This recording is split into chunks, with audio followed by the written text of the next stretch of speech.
Like this is something anybody can do. Like writing down a list of what is the worst thing that can happen. Like if you do X thing that you're afraid of, what's the worst thing that can happen? And then you realize that things that are the worst things that could happen really aren't that bad.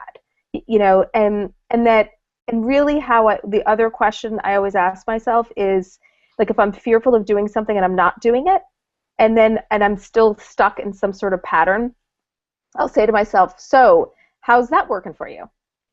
Because it's not working. And so as soon as you really realize, okay, I've been doing this because it's familiar and safe, but it is not working, and it is not going to change unless I take that leap that I'm scared to take, but at least it'll be different. It may not be what you expect it completely to be, but it will never be what you just stepped away from that you were not happy in.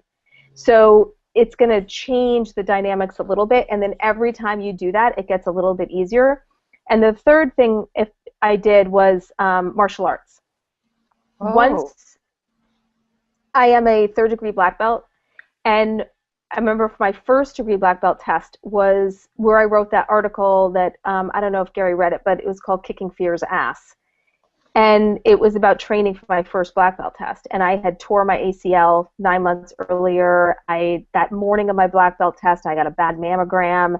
They needed me to come back they found something on it. I mean, and this was during that time where I gave up fear for Lent.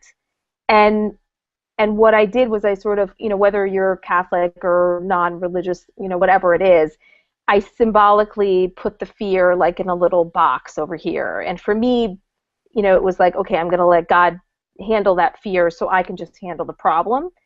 And during that black belt test, I had to fight the two black belts I did not want to fight, which one of them was this 6'8", 7th degree black belt, and his solar plex is this height of my head. So it was just like a boom, boom, boom.